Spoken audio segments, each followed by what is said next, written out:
Como pode ainda adorar se não tem motivos pra cantar? Abandona esse Deus e morre. Mas não adoro pelo que ele faz, nem pelos bens materiais. Eu adoro pelo que ele é. Eu sou dele, tudo é dele. Você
ficar, irmãos.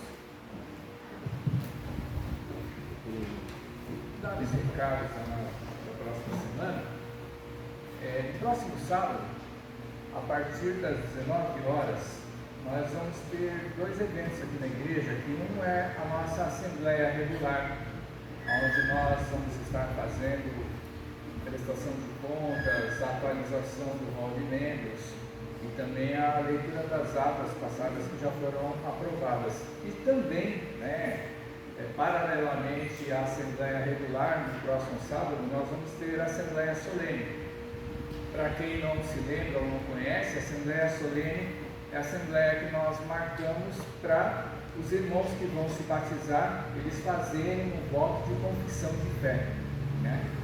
Então, no próximo domingo, como no sábado vamos ter a Assembleia Solene, no domingo, na sequência, no culto das 19 horas, nós vamos ter a celebração do batismo dos nossos irmãos que vão estar se batizando, a família do nosso irmão André, Graciele e o Luiz Miguel.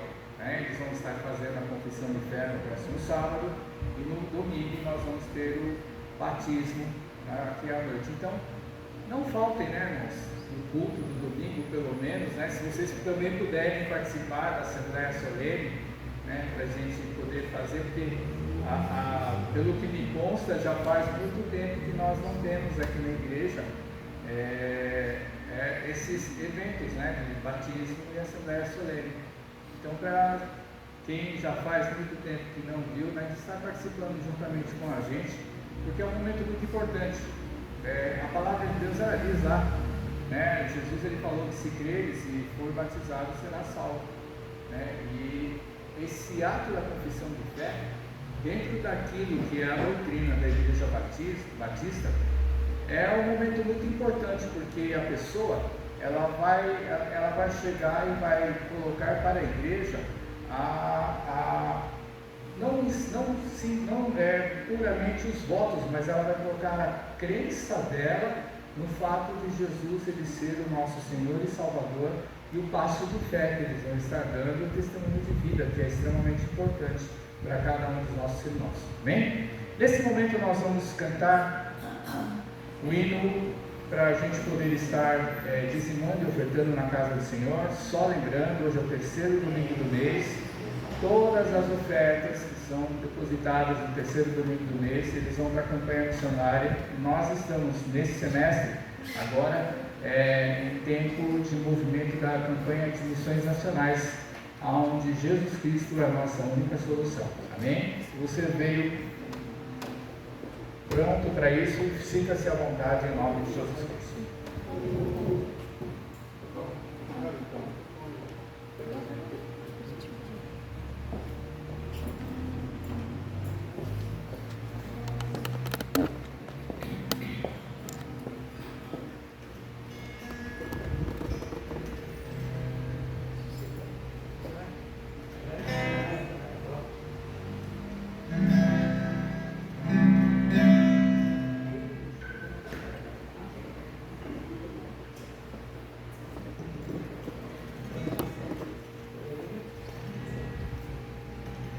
Peço que os irmãos se coloquem de pé, para a gente estar louvando juntos.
a andar de acordo com a tua vontade, Senhor, e fazer a tua vontade, como nós aprendemos na tua palavra, Senhor. Oh Pai, agora neste momento quero agradecer por todos aqueles que contribuíram nos seus dízimos, nas suas ofertas para as missões, porque nós temos que contribuir com as missões, porque eles estão tão longe, vão lá, nós não podemos ir, mas nós podemos contribuir para aqueles irmãos que ali sofrem, ali são perseguidos, mas o Senhor sempre está com ele, e nós não só podemos ajudar, contribuir, mas orarmos para aqueles irmãos, para que Deus possa estar com cada um deles, para que nós possamos fazer o mesmo, como eles fazem lá, nós possamos fazer aqui, levar a tua palavra para aqueles que não te servem, não te conhecem. Oh meu Deus, nos ajuda, nos dá sabedoria cada vez mais, para que nós possamos fazer somente a tua vontade, Senhor. É em nome de Jesus que eu agradeço por tudo, Pai. Amém, Senhor.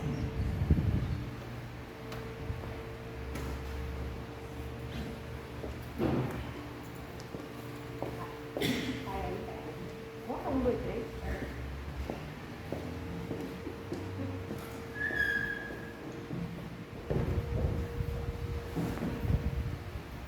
Vamos abrir as nossas Bíblias lá no livro de Mateus, capítulo 5.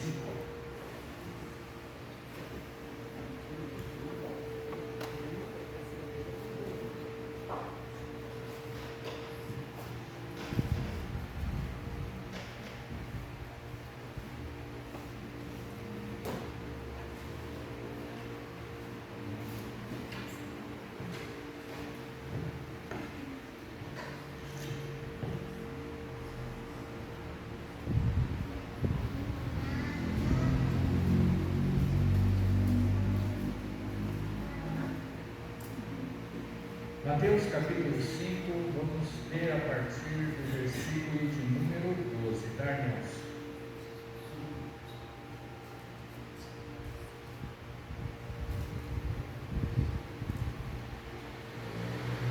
Diz a palavra do Senhor assim: regozijai-vos e exultai, porque é grande o vosso galardão nos céus, pois assim perseguiram os profetas que viveram antes de vós. Vós sois o sal da terra.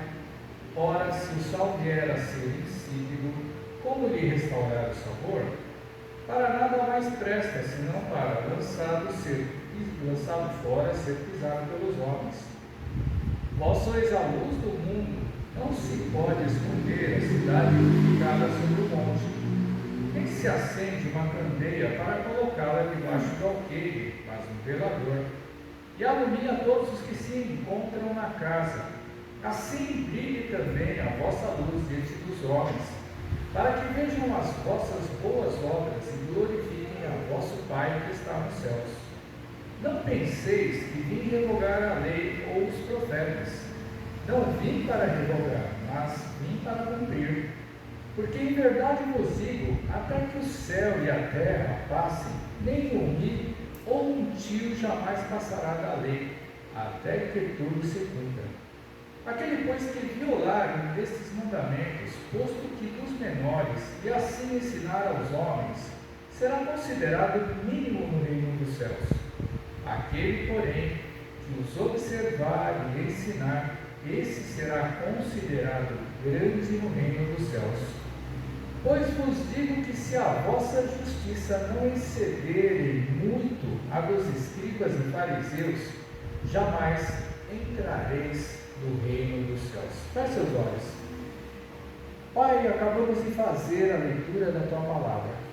Obrigado, Senhor, por todas as coisas, por mais esse dia que o Senhor nos concede, por estarmos aqui, ó Pai, pelo Teu Santo Espírito, Senhor. E nesse momento pedimos ao Senhor, traz a Tua revelação ao coração de cada um de nós, e que todos possamos sair daqui, da Tua casa, Pai, regozijando de alegria, Senhor, por termos ouvido a Tua voz e por termos, ó Deus da glória, obedecido aos Teus mandamentos.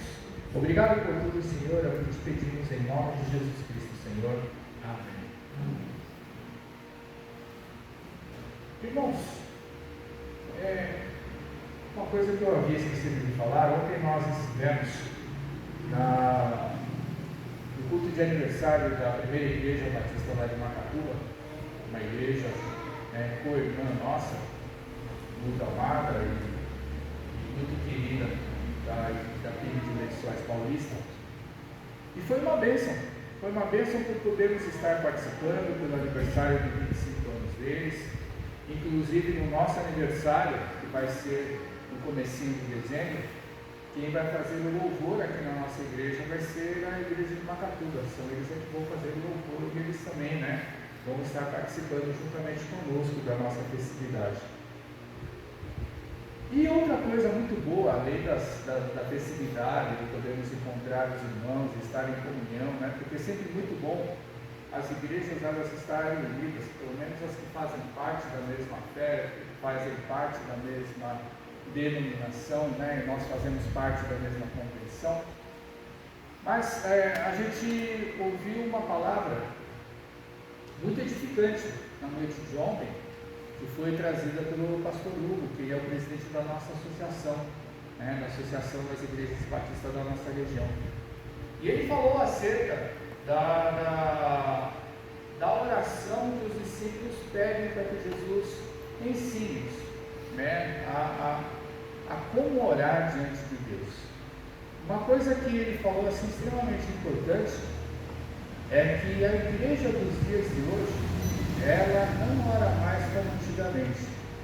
Irmãos, se cada um de nós formos fazer essa reflexão, isso é 100% verdade.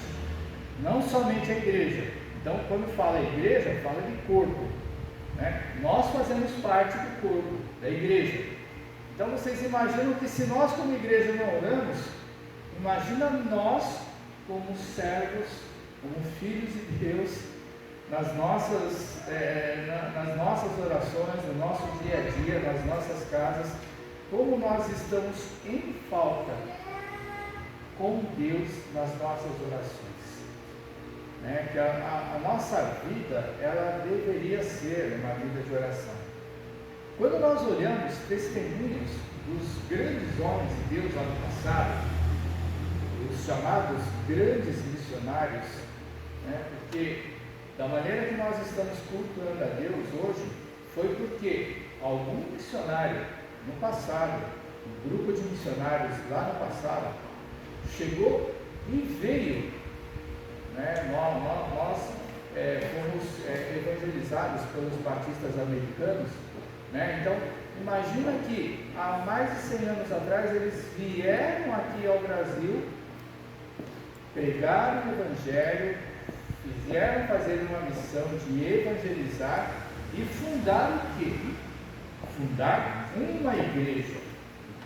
Então, irmãos, quando a gente começa a falar sobre trabalho missionário, a gente vai chegar e, muito ou pouco, dentro das igrejas, a gente vai chegar e ouvir dentro das nossas reuniões acerca do movimento missionário. Muito ou pouco, porque todas as igrejas elas falam sobre o movimento missionário.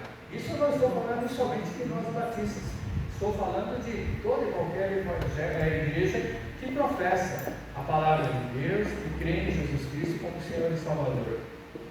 E quando a gente começa a ouvir falar sobre o movimento missionário, dentro do nosso coração vai se acender uma chama, pequena ou grande, vai depender de cada irmão, porque muitas vezes, quando se fala em culto missionário, uma das coisas que a gente gosta de ouvir é sobre o testemunho, de como as coisas estão acontecendo na vida. Então, quando a gente chega e vai ouvir falar sobre algo do movimento missionário, logo a gente vai lembrar daquilo que está escrito em Mateus 24, 14 e aquilo que está escrito em Mateus 28, 19 e 20, que fala acerca da grande comissão. 24, 14, Jesus ele chega e fala que o Evangelho, a palavra de Deus, a que anuncia o reino dos céus, a que foi trazida por Jesus para as nossas vidas, ela vai ser pregada a todas as nações. E depois que for pregada a todas as nações, vai acontecer o quê? Virá o fim. Jesus volta para levar e recolher o seu povo salvo, o povo que aceitou a Ele como Senhor e Salvador, que chegou e professou o seu nome, a sua crença, a sua fé em Cristo Jesus até o momento da nossa morte, ou até o momento da vida de Cristo, aquele que professou com fé no coração, crendo que Jesus é Senhor. Tá? E aí, vai vir o fim, nós vamos para a glória com Jesus Cristo. E aí, irmãos, a gente vai ver que esse movimento missionário, ele é um movimento que, quando começamos a ouvir falar testemunhos dentro da igreja, nós vamos ver que as missões, elas são feitas muito por agências missionárias. Não que elas não tenham de existir, tá? Eu também não quero puxar sardinha para o nosso lado batista, porque nós temos agências missionárias, né, que fazem parte da junta de missões. Temos uma junta de missões própria para missões mundiais, uma junta de missões própria para missões nacionais, uma junta de missões próprias para o nosso estado, né? E essas juntas, essas 3 juntas de missões que nós temos, elas são vinculadas à Convenção Batista Brasileira. Tá?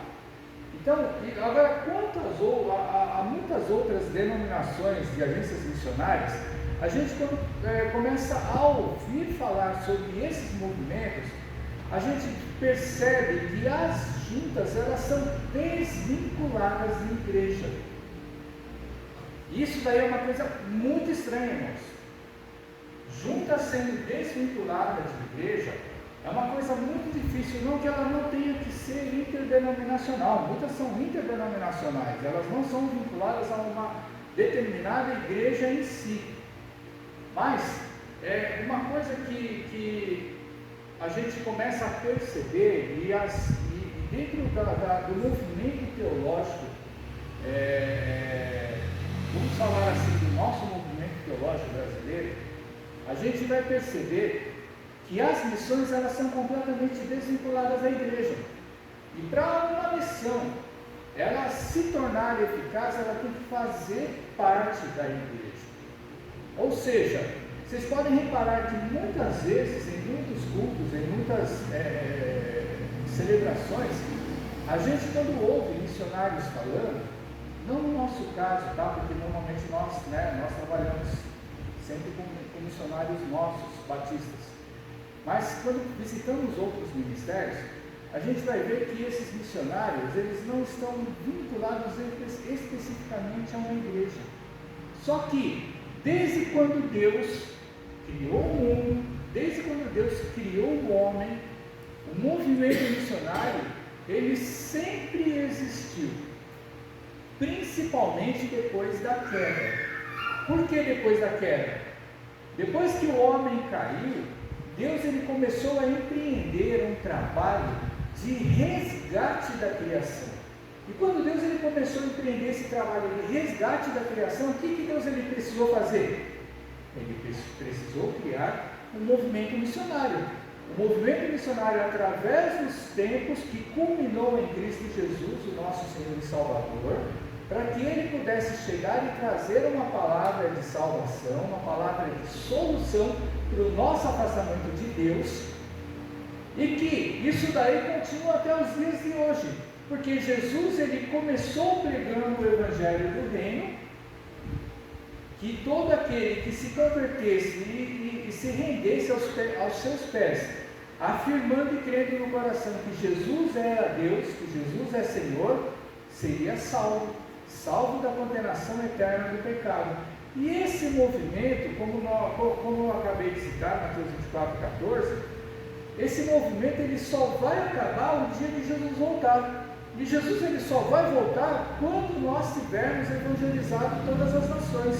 Então vocês imaginam o povo de Deus levantado por todos os 4 cantos da terra, pregando o Evangelho, e a gente pensa assim, será que com todo esse movimento da internet, dela chegar no mundo inteiro, porque não existe um país do mundo, irmãos, que não tenha rede social, que a internet não tenha chegado. É óbvio que se nós falarmos, por exemplo, de povos ribeirinhos, de povos indígenas, de povos aonde eles não estão lidando no seu dia a dia com energia energia elétrica, com água encanada, né? Muito menos eles vão estar lidando com rede social ou com internet, porque aí nem vai existir celular para esse tipo de gente, né? Para essas pessoas que vivem completamente isoladas do mundo. Mas vocês imaginam o seguinte: parece que está sendo difícil a gente imaginar que não exista ainda povo, nação, gente, raça, que não tenha chegado à palavra de Deus. Ainda existem milhares de povos pequenininhos até, né? Porque a gente chega e fala milhares, né? Porque são muito pequenos. Quando você chega e fala, por exemplo, um povo ribeirinho, existem vários trabalhos missionários aqui dentro do Brasil, de povos ribeirinhos, aqui dentro do estado de São Paulo mesmo tem, né? Lá na região do Iguape, existem povos ribeirinhos que eles estão sendo evangelizados por missionários, que são povos que vivem completamente isolados. E aí a gente começa a pensar o seguinte: será que a palavra de Deus ainda não chegou a essas pessoas, a esses povos, a essas regiões? E aí a gente começa a lidar com uma outra situação, uma coisa que nós perdemos através dos tempos. E isso a gente meio que não acredita muito naquilo que a gente ouve falar. Por exemplo, com esse movimento de desconstrução da figura de Deus como Criador, de Deus como Pai, de Deus como formador de todas as coisas, a gente começa a olhar que países do primeiro mundo, países europeus, por exemplo, eles começaram a chegar e se distanciar tanto de Deus, aonde nações, alguns países, eles começam a chegar e não acreditar mais que Deus existe. Por causa do quê? Do esfriamento, é óbvio, né? É uma dessas questões do esfriamento, mas também de se fazer e elevar o ser humano ao mesmo patamar, a uma mesma posição de Deus. Como que isso acontece? Vocês pensam o seguinte, e nós não estamos muito longe disso. Você imagina o seguinte: nós vivemos num mundo em que, se nós não trabalharmos, nós não comemos, consequentemente nós morremos.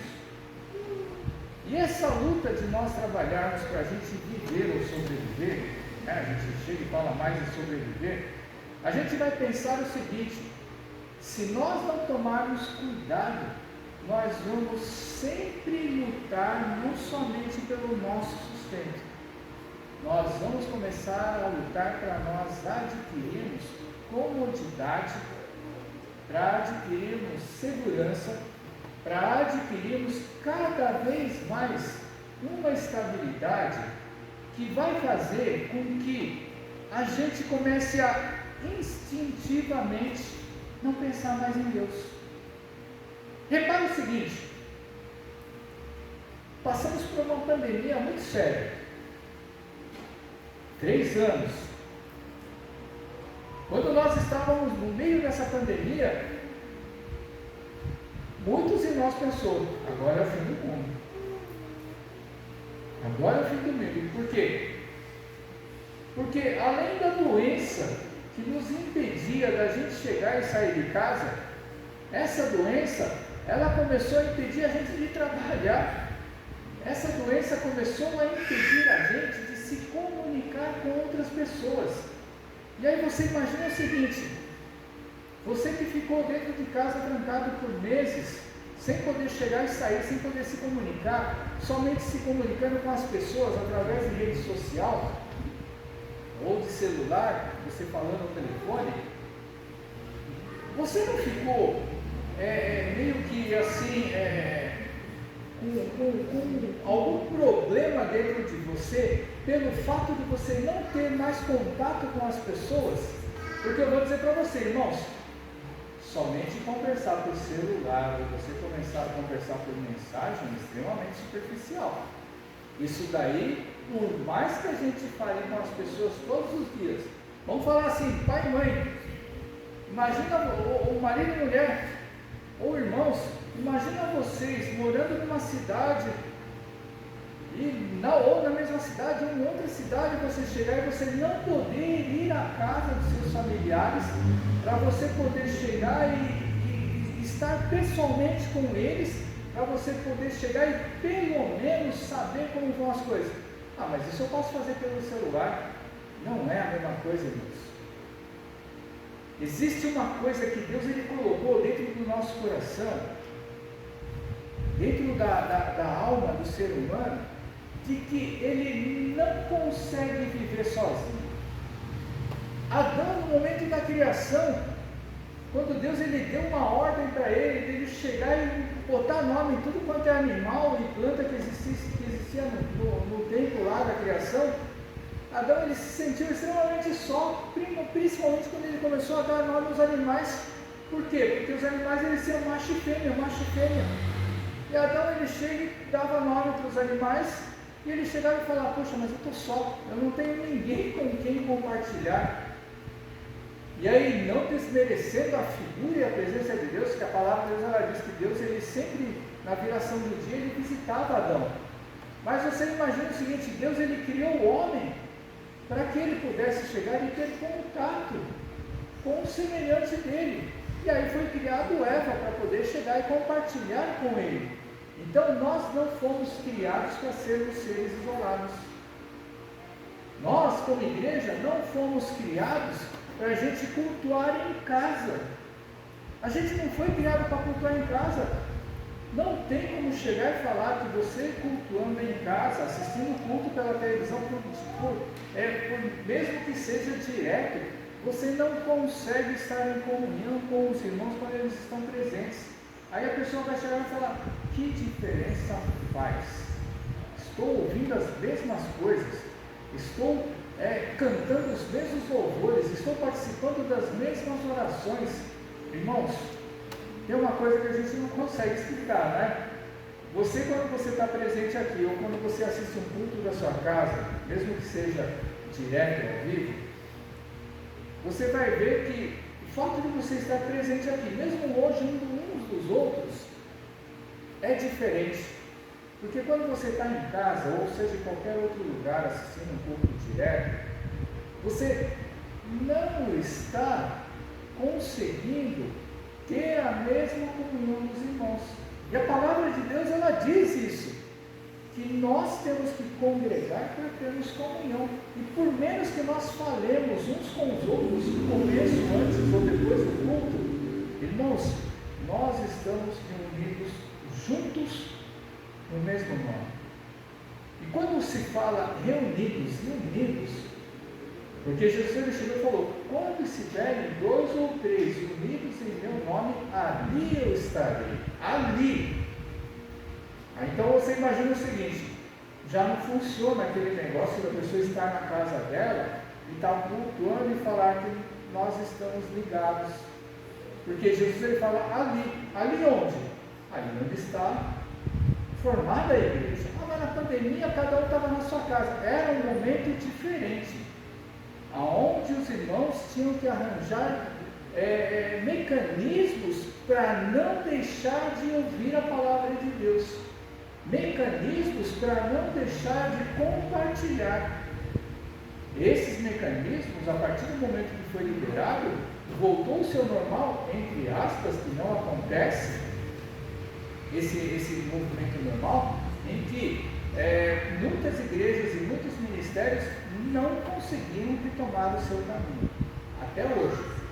Nós já estamos para praticamente 2 anos em que nós passamos a pandemia e muita gente não foi mais para a igreja, se tornou um desigrejado. Muita gente chegou e mesmo indo para a igreja, se esfriou de tal maneira que perdeu a fé, perdeu a confiança, perdeu aquele... a gente fala em termos ingleses e às vezes é difícil de trazer até no nosso próprio momento, mas perdeu aquele estalo em que a gente tinha sempre como confiança em momentos difíceis buscar ajuda com alguns irmãos para nós orarmos. Mas orar em casa não é, irmãos. É orar junto, olhando cara a cara, compartilhando das situações e buscando uma direção de Deus. Isso daí você não consegue à distância. É a mesma coisa que a gente chegar e falar, vamos montar um grupo numa rede social. Não funciona. Porque, irmãos, se eu e você, pessoalmente, nós podemos ser superficiais, imagina numa rede social. Imagina numa rede social quando a gente chega e fala, eu tenho tantos milhares de amigos. Grande coisa. Na hora que você precisar mesmo, esses milhares de amigos, se você for contar no dedo, às vezes não vai dar 2 ou 3. Então, a gente não fala, a gente fala que não temos amigos. Se na igreja que nós convivemos juntos e congregamos muito, sempre, a vida inteira, nós chegamos e conseguimos compartilhar a amizade de coração, de fé e de cumplicidade com poucos irmãos, imagina nós afastados. E aí a gente vai chegar e a gente vai começar a pensar em algumas coisas interessantes. Por exemplo, como eu falei, o movimento missionário ele tem que fazer parte da igreja. Por que ele tem que fazer parte da igreja? Você imagina o seguinte, um missionário, um evangelista, quando ele chega e vai trabalhar numa missão, e ele vai evangelizar alguém, e essa pessoa vai aceitar a Cristo Jesus, você pensa o seguinte, para onde você vai mandar essa pessoa? Estamos falando de várias igrejas com denominações diferentes, tá? Então você imagina o seguinte, você vai fazer uma obra missionária, você prega o evangelho, a pessoa aceitou a Cristo, para onde você vai encaminhar? Você vai chegar e vai falar para essa pessoa que aceitou Jesus, vai para a igreja que você achar melhor na sua vida. Aí, imagina o seguinte, imagina que essa pessoa, ela chega e vai para a primeira igreja que ela encontra na frente. E a primeira igreja que ela encontra na frente é uma igreja que vive, por exemplo, os tempos do Antigo Testamento. Uma igreja que, por exemplo, vive aqueles tempos em que existe um sacerdote exatamente igual a Arão, exatamente iguais aos sacerdotes do passado. Irmãos, como que pode ter uma igreja evangélica que vive os tempos do Antigo Testamento, sendo que Jesus Cristo, nós acabamos de ler que ele veio para chegar em quê? Cumprir a lei e os profetas. Ou seja, a partir de Jesus, tudo se fez novo. Imagina o seguinte, você chega e você evangeliza alguém e fala para alguém, para essa pessoa se converte, aceita Jesus Cristo, fala, o que eu devo fazer? Vai para a igreja mais próxima da sua casa. E por um acaso, a igreja mais próxima da casa dela é aquela que chega ao meio-dia. Você tem que fazer uma oração com um copo de água na sua frente, em cima do rádio, em cima da televisão, para você chegar e ouvir o pastor fazer oração, e aquela água é benzida e depois da oração você vai tomar. Aí eu vou falar para vocês, irmãos, aonde que está isso na palavra de Deus? Então, irmãos, se nós que temos as nossas convicções, nós que somos batistas, aí cada denominação tem a sua própria convicção, mas nós temos as nossas agências missionárias. Nós que somos batistas, nós que vamos chegar e evangelizar, para onde nós vamos mandar as pessoas que vão aceitar Jesus? Procure uma igreja batista que faça parte da mesma convenção que a gente. Às vezes você chega e você vai em outra cidade trabalhar, você evangeliza alguém, você vai mandar ela vir para a tua cidade? Não tem como. Você chega e fala para ela, procure uma igreja batista que professa a mesma fé que a gente. Por que eu não falo igreja batista que professa a mesma fé? Hoje existem várias igrejas batistas que não professam a mesma fé que nós, que não têm as normas da Convenção Batista Brasileira, que não tem, por exemplo, na sua declaração de fé, em que a Bíblia é a nossa única regra de fé, e não é a denominação. Olha só que interessante. Nós, como batistas, apesar de nós termos uma declaração de fé, apesar de nós termos uma doutrina básica que nós seguimos, A gente chega e fala que a nossa regra de fé básica e única é a palavra de Deus. E tudo aquilo que estiver num momento de conflito, chegar e aí nós vamos chegar e vamos falar, nós vamos seguir o quê? Aquilo que a Bíblia diz.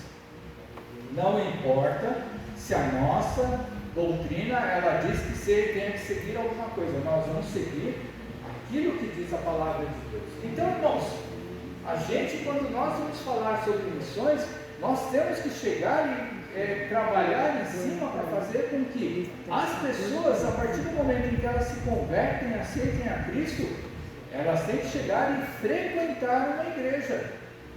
E por que nós falamos que tem que frequentar a igreja? Nós vivemos um tempo em que nós, como crentes, muitos dos crentes hoje em dia não frequentam a igreja. Os crentes hoje em dia, nós vamos de vez em quando à igreja. Não é de vez em quando, irmãos. A gente não pode ir de vez em quando. Temos que ir sempre. Sempre ir. E às vezes, né, o nosso trabalho vai nos impedir. Mas se eu não tiver um impedimento como o trabalho, como uma doença que muitas vezes tira, impossibilita a pessoa de poder estar presente nos cultos, nós temos um dever como crentes de ir para a igreja. Então, primeiro passo, nós temos que chegar e como missionários, a gente chegar e fazer com que essas pessoas, elas venham aí na mesma denominação que nós cremos e confessamos a fé. Por quê? Porque nós aprendemos dessa maneira e porque nós cremos naquilo que diz a Bíblia. Irmão, é só pensar, se nós chegamos e falamos na nossa regra de fé, que a palavra de Deus é a nossa única e suficiente motivo para nós servirmos aquilo que está escrito, então não preciso mais de mais nada. Aí vamos pensar o seguinte, temos um texto que Jesus ele chega e fala, um momento onde Jesus ele fala somente para os discípulos, né? Então Jesus ele vai chegar e vai falar, e ele começa assim no versículo 12, como nós lemos lá: alegrai-vos e exultai, porque é grande o nosso galardão, porque assim perseguiram aos profetas que existiram antes de vós. A vida nossa, não só como missionário, mas a vida nossa como cristão, a primeira coisa já vai acontecer. Se Jesus falou que perseguiram os missionários de Deus, que os profetas eram os missionários do passado, se perseguiram os missionários de Deus lá no passado, a gente tem que se alegrar, irmão, com as perseguições que nós sofremos no dia a dia. Então, quando nós começamos a pregar somente bênção, nós temos que tomar cuidado. A bênção é bênção para a vida da gente, mas ela vai acontecer sempre? Não. Qual é o crente que não passa aprovação? Qual é o crente que não tem uma dificuldade, um desafio ou um embate na sua vida? Eu não conheço. Ah, mas tem crente ali que é rico, que está ali muito bem, que... Amém. Cada um com seus problemas, né? Vamos dizer assim. Mas Jesus ele já chegou e falou a primeira advertência: se nós vamos ser crentes mesmo, nós vamos sofrer perseguições. Nós vamos chegar e vamos ter problemas na nossa vida se nós vamos pregar o Evangelho. Aí é o seguinte, irmãos, Jesus ele chega e ele vai começar a falar sobre os requisitos da bem-aventurança que nós não lemos, estão nos versículos 2 até o 11, que ele vai falar sobre o Sermão do Monte e as bem-aventuranças. O que significa eu ser crente? Eu ser crente, você chegar e você começar a ler os versículos anteriores, e você vai ver, vou citar só alguns, mas por exemplo, Jesus vai falar o quê? Que nós temos que ser humildes de espírito. Jesus vai falar que nós temos que ser mansos, que nós temos que ter sede de justiça, que nós temos que ser piedosos, que nós não podemos ter maldade dentro do nosso coração. Aí faça uma avaliação. Conseguimos ter todas essas coisas? Então, olha só, que nós muitas vezes começamos a ler as palavras quando Jesus ele chega e fala bem-aventurados, e nós vamos olhar o seguinte, a gente só vai olhar para um desses versículos. E quando Jesus ele vai chegar e ele vai falar sobre esse pacote todo, Jesus ele vai falar que bem-aventurado, ou seja, para nós sermos crentes, nós temos que ser tudo isso aí. Então, se nós não conseguimos ser tudo isso daí, nós temos que fazer o quê? Nos esforçar para a gente chegar e alcançar esse nível. Por quê? Irmãos, crente não pode ser meia boca. Apesar de que nós somos meia boca, apesar de que muitas vezes nós somos falhos, muitas vezes nós chegamos e falamos para nós mesmos, nós não conseguimos, mas não é porque nós não conseguimos que nós não vamos nos esforçar, não é porque nós não conseguimos que nós não vamos pedir para Deus nos mudar, porque tem muita gente até hoje que chega e fala, eu nasci assim, vou morrer assim. Não é, irmãos. Isso não pode ser assim, nós não podemos falar assim. Em algumas coisas sim, por exemplo, você nasceu uma pessoa íntegra e honesta e vai morrer íntegra e honesta, amém. Agora você nasceu uma pessoa, por exemplo, impulsiva e raivosa, eu vou morrer assim, misericórdia. Não pode ser assim, não pode, porque a gente tem que ser manso. Qual é o crente que não é manso? Conheço um monte. Aí a gente começa a ver que nós temos que tomar cuidado com essas coisas. E quando a gente fala que conhece um monte, nós também fazemos parte desse monte. Não é assim. Então a gente vai ver que quando Jesus ele nos chama para ser missionário, é coisa séria, irmãos. Sabe? Aí Jesus ele vai chegar e vai falar: nós somos o sal da terra. E irmãos, você já deve ter ouvido muito acerca desse texto, dessa mensagem.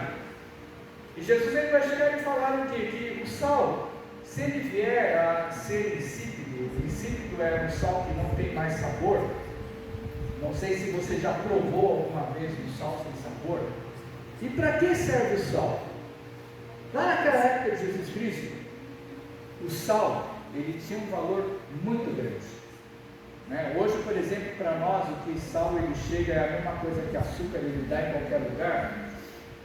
O sal lá nos tempos de Jesus, ele tinha um valor muito grande que muitos soldados do Império Romano, eles recebiam o seu pagamento em sal, da maneira que ele custava, era extremamente caro.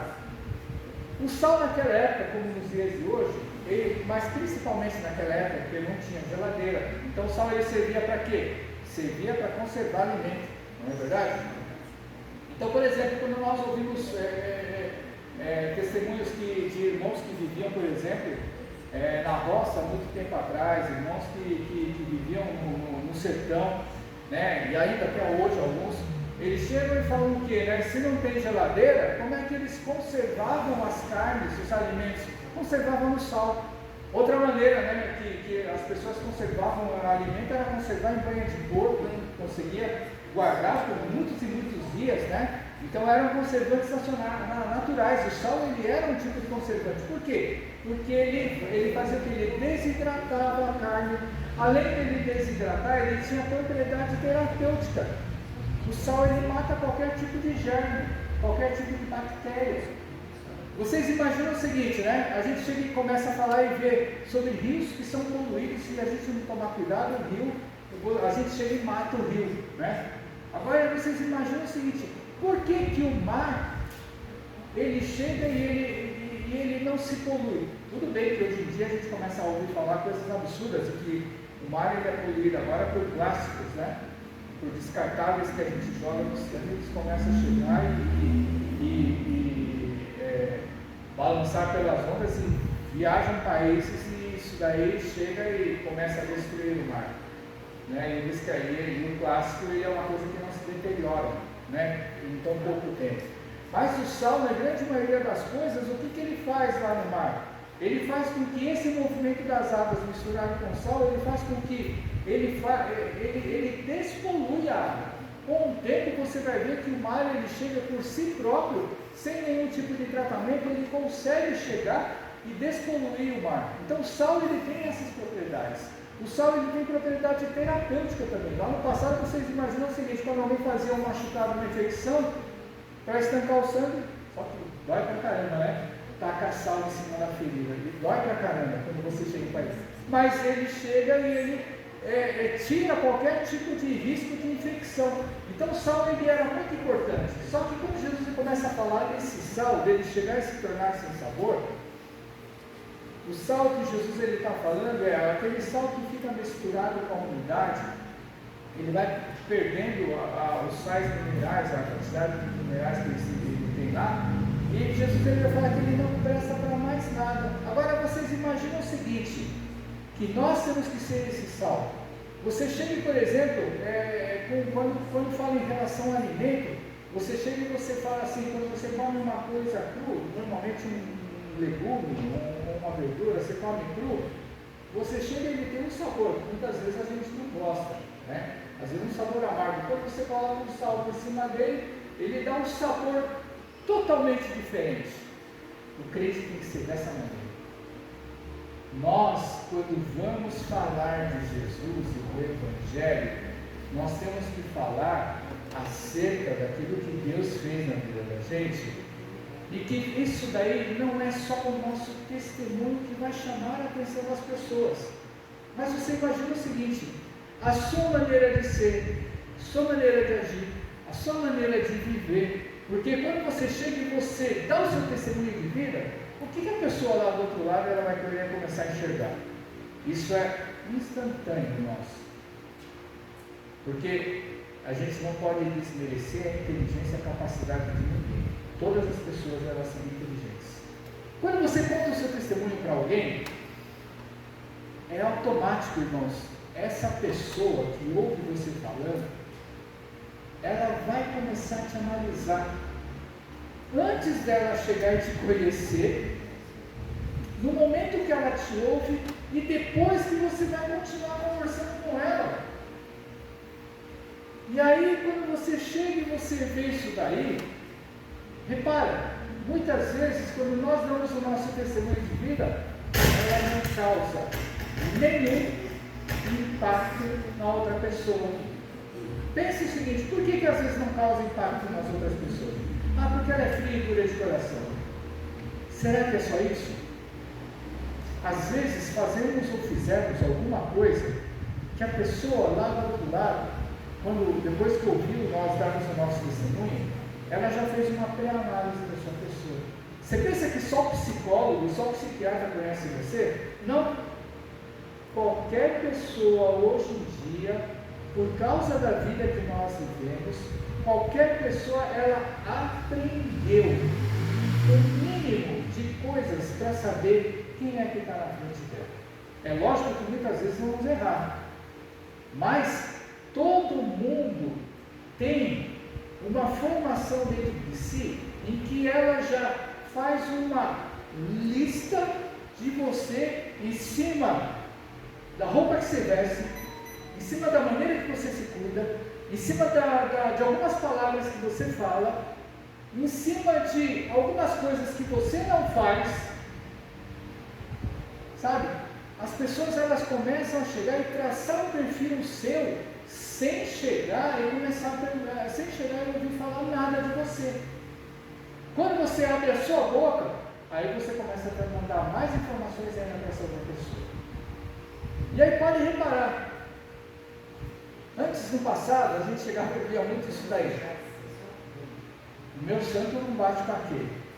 Você já ouviu? Você já deve ter falado isso. Você já deve ter ouvido isso no passado. O meu santo não bate com aquele. Às vezes a pessoa não te fez nada, mas você chega e fala: o meu santo não bateu. Primeiro, isso aí não é coisa de crente, né? Segundo, a gente chega assim, por mais que seja uma coisa dentro de sentimento seu ou percepção sua, nós não podemos fazer pré-julgamentos. A gente de maneira nenhuma, como crentes, podemos fazer pré-julgamento de ninguém. Como o irmão falou, mas faz por quê?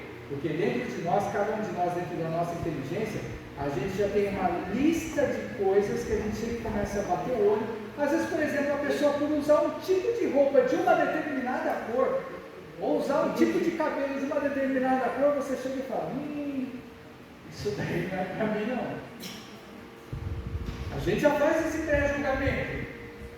Mas, irmãos, sabe, Jesus ele chega e está falando para os seus discípulos que nós temos que ser um sal que tempera. Agora eu vou dizer para vocês, sal ele vira açúcar? Não. Sal ele vira pimenta? Não. Então imagina o seguinte, nós como crentes, para sermos o sal da terra, nós temos que ser a mesma coisa dentro da nossa casa, a mesma coisa dentro do nosso trabalho, a mesma coisa com o nosso vizinho, a mesma coisa andando na rua e a mesma coisa dentro da igreja. Aí você vai pensar assim, caramba, como é que eu conheço um monte de irmão e irmã que na igreja é uma coisa e lá fora no mundo é outra? Aí fica dentro da percepção de cada um. O que eu estou falando é que Jesus ele chega e fala, sal da terra. Aí, esse texto, esse versículo de sal da terra, ele também está citado no livro de Marcos e no livro de Lucas, mais ou menos com as mesmas palavras. Na sequência, versículos 14 a 16, ele vai chegar e vai falar que nós temos que ser a luz do mundo. E esta é uma particularidade do livro de Mateus. Só tem em Mateus isso daí. E Jesus ele vai chegar e vai falar uma coisa interessante. Outra coisa interessante que muitas vezes nós não nos atentamos, ou se você atentou, você vai ver que são poucas as pessoas que até conseguem pensar dessa maneira. Mas Jesus ele vai falar assim, não se pode esconder uma cidade edificada sobre um monte. É verdade. Quando você chega e vê uma cidade no monte, quando a gente começa a andar na estrada, a gente vê essa cidade de longe. Por exemplo, eu sou de Bauru, quando eu chego eu venho da região no sentido de Araçatuba para Bauru, 20 quilômetros antes eu já consigo enxergar Bauru. Por quê? Porque ela está no alto de um monte quando a gente está lá na estrada. E quando você está andando na estrada, às vezes você vê uma cidade tão longe, e você vai chegar e vai ver, nossa, eu não sabia que essa cidade é aquela ali, sabe? Então você vai chegar e ver que há uma cidade, como Jesus ele fala, uma cidade que está no monte, ela não tem como se esconder. Mas aí Jesus ele vai se falar sobre um outro exemplo. Não se acende uma candeia para colocar debaixo do alqueire, mas no velador, porque ela vai iluminar todo mundo que está dentro de uma casa. O que Jesus ele quis dizer de chegar e colocar uma vela, uma lâmpada debaixo de um alqueire e uma lâmpada dentro de um velador? Então, para quem chegou e viveu algum tempo na roça, vai saber como que é a vida dentro de uma casa à noite quando você não tem luz, né? Então a gente, por exemplo, nós estamos vivendo num tempo, num mundo onde a gente não consegue imaginar nós vivemos sem água e sem luz. Não é verdade? Você já consegue se imaginar vivendo sem água e sem luz? Esses dias eu tive uma experiência muito boa, nessa ventania feia que deu esses dias para trás, lá no meu bairro, justo no meu bairro, que sempre acontece de tudo, chegou e ficou sem luz.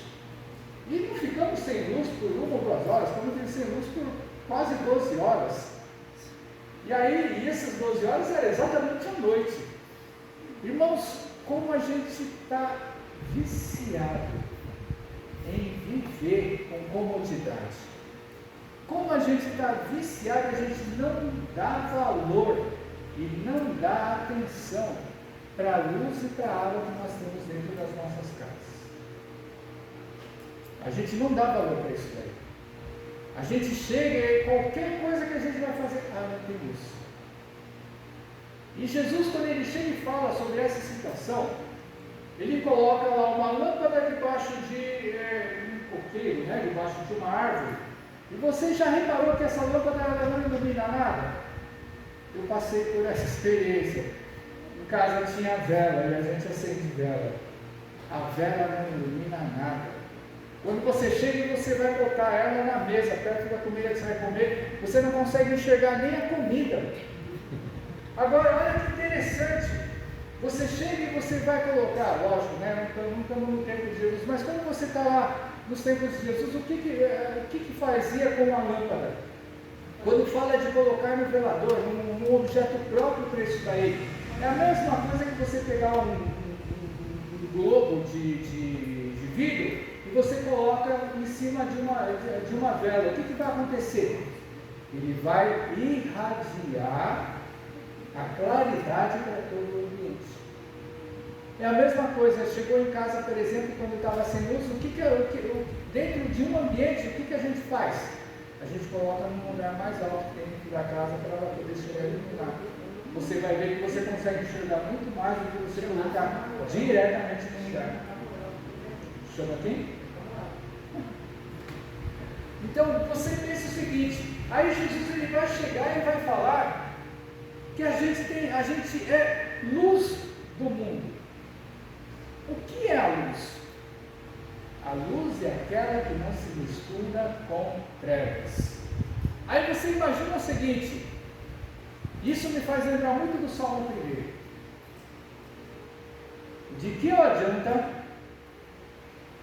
tem os seus efeitos, mas pensa o seguinte, de que adianta a gente chegar, evangelizar, a pessoa aceita Jesus, aí ela começa a me observar e ver que eu me assento na roda dos escarnecedores.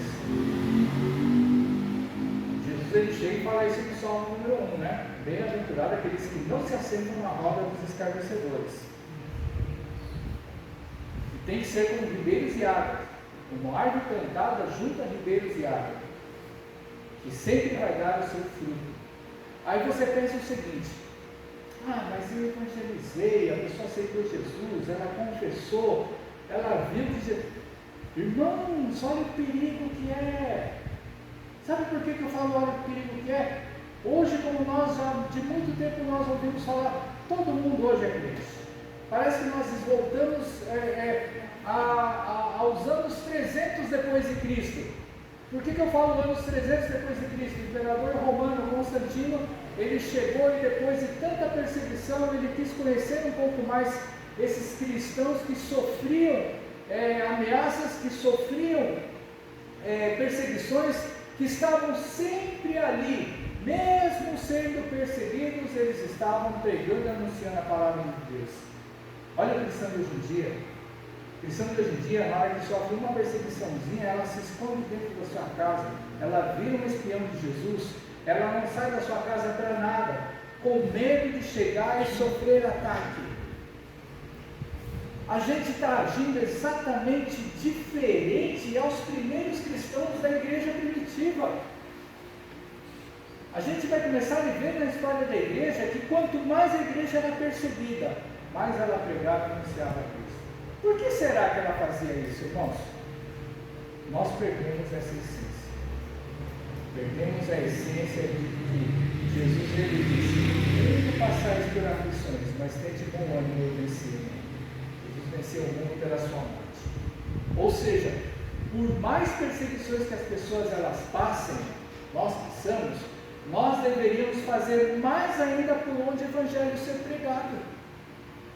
Porque nós temos o que na nossa pele? No nosso sangue, nós temos a marca de Cristo.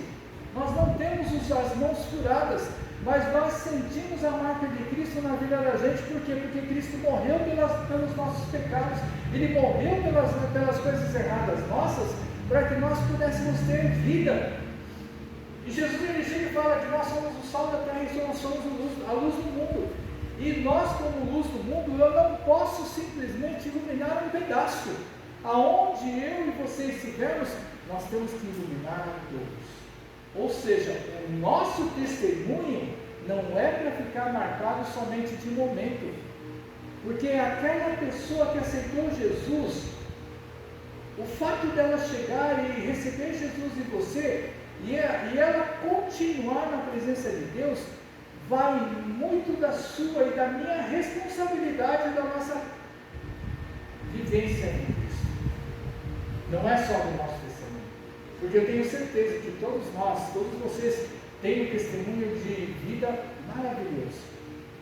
Só que o testemunho de vida que nós temos, ele tem que estar aliado a uma vida de santidade, a uma vida de retidão, a uma vida de fé, a uma vida em que nós somos um sal que não se molda com as coisas do mundo, mas ela chega e realça para dar outro sabor às coisas do mundo.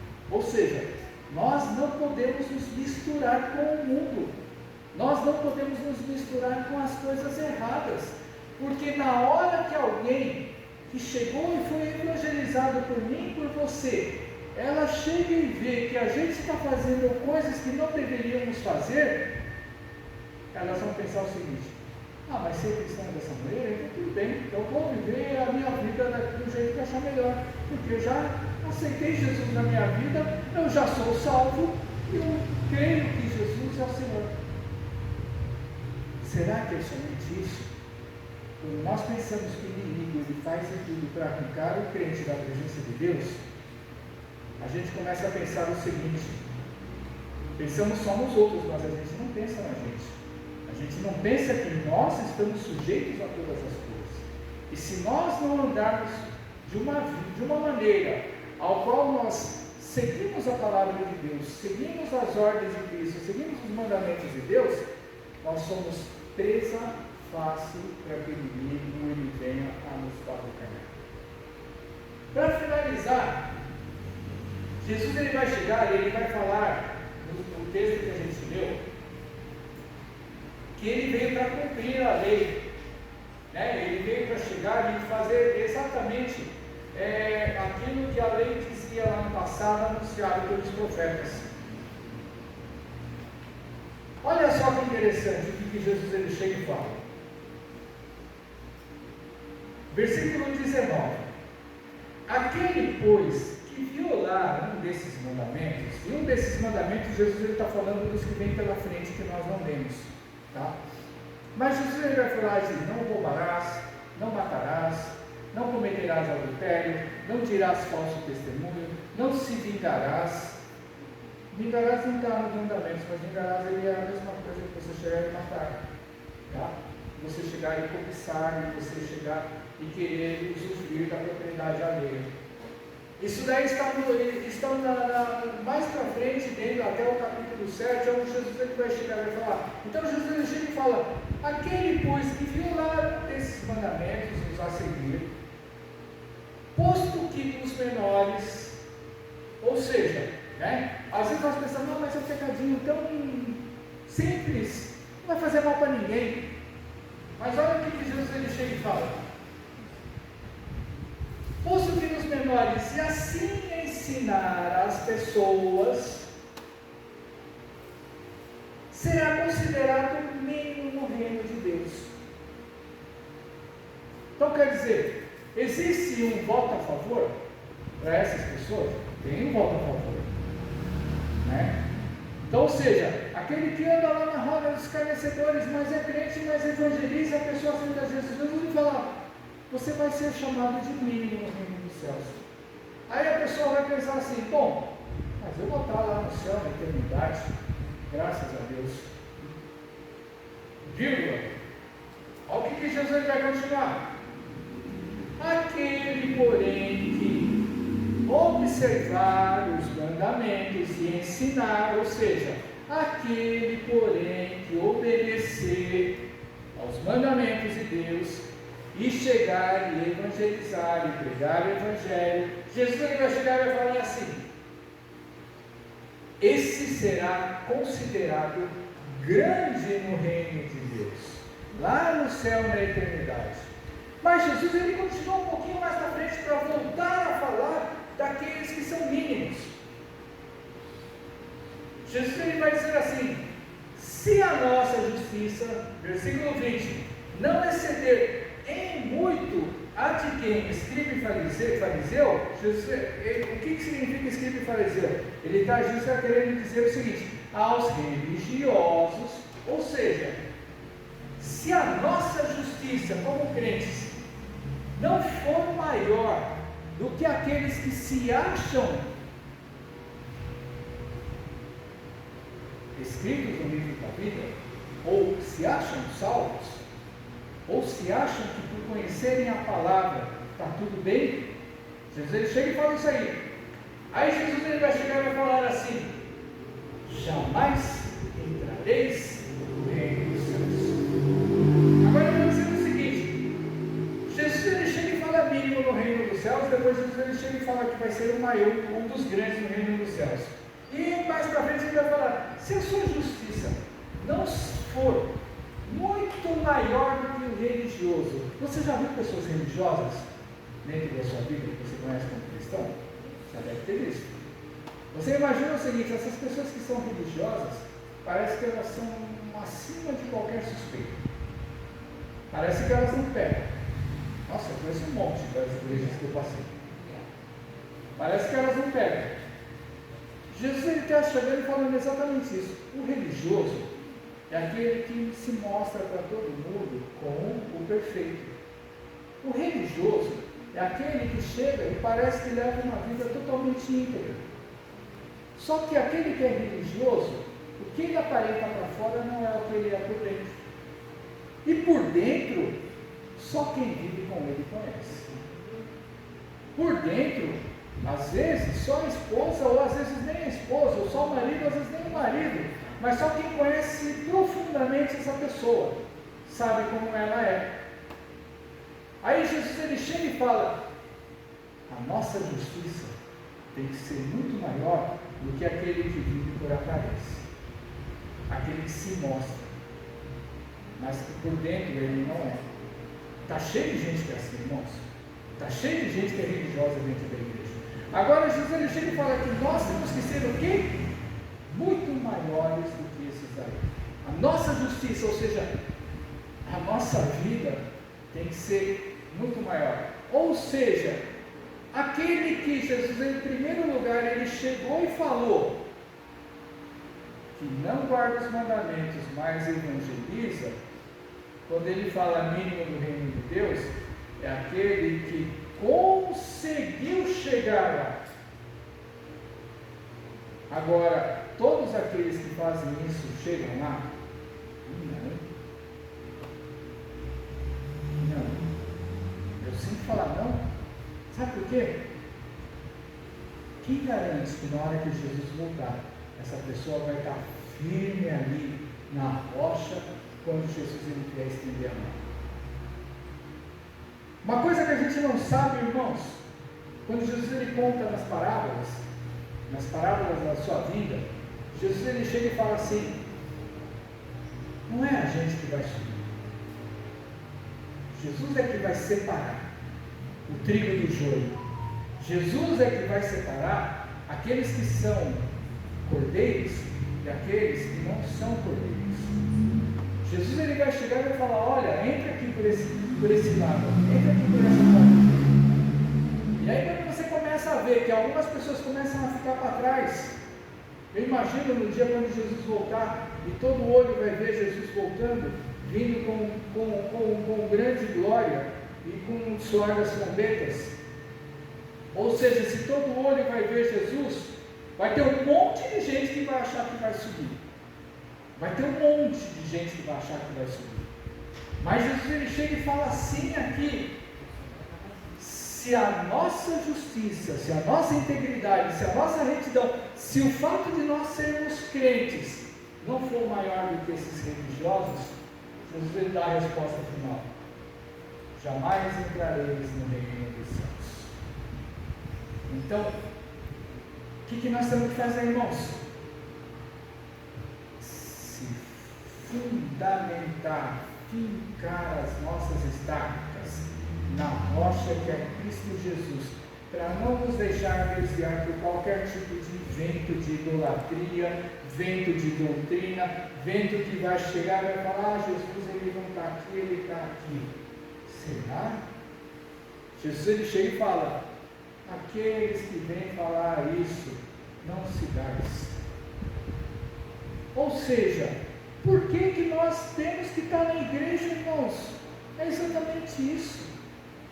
A gente tem que estar na igreja para a gente fortalecer a nossa convicção, para nós recebermos a nossa exortação, para a gente caminhar cada vez mais, tentando buscar sermos santos, tentando buscar a gente nos aperfeiçoar, tentando buscar a gente chegar e fazer por onde Cristo nos use, para que a sua palavra ela venha a ser pregada, e aquelas pessoas que venham aceitar, elas não venham aceitar pela emoção, mas elas venham aceitar por convicção, e que elas venham a se firmar dentro dos fundamentos da fé que Jesus colocou em cada um de nós, em nome de Jesus. Fiquem essas palavras no seu coração, irmãos, para que a gente possa cada vez mais, Senhor, porque todos nós somos missionários, todos nós somos evangelistas, todos nós somos pregadores da palavra, só que todos nós temos que saber o seguinte, que não é de qualquer maneira que fazemos essa obra de Deus. Essa obra de Deus não é simplesmente a gente chegar e pregar e falar sobre o nosso testemunho, mas é pregar, falar e viver. E muitas vezes falta essa palavra. A gente prega e fala, mas falta viver. E esse viver, ele tem que ser constante na nossa vida, porque as pessoas lá fora, elas estão nos avaliando em todo momento. Então a gente às vezes pensa assim, não, mas o meu testemunho, o meu dízimo, a minha oferta está sempre aí, eu estou sempre fiel. Não é só isso. Isso daí são coisas naturais da nossa vida como crente. Mas as pessoas lá fora, você pensa que não, mas as pessoas lá fora nos avaliam todo o momento, tudo aquilo que a gente faz. E tudo aquilo que a gente faz e que elas avaliam, é isso que muitas vezes vai fazer ela aceitar ou não Jesus na vida delas. Ou melhor dizendo, vai fazer elas conhecer verdadeiramente ou não verdadeiramente o Jesus que nós pregamos. Então que o Jesus que nós pregamos seja exatamente aquele da palavra, seja exatamente aquele que nos chamou, seja exatamente aquele que nos trouxe para a sua presença, para que a gente possa realmente levar essa palavra e que as pessoas elas venham a se converter de coração e elas venham a seguir e fazer parte dessa igreja que nós somos, não a igreja batista, a igreja que Jesus ele vai voltar para buscar e levar para a sua glória. Amém? Vamos cantar o último louvor?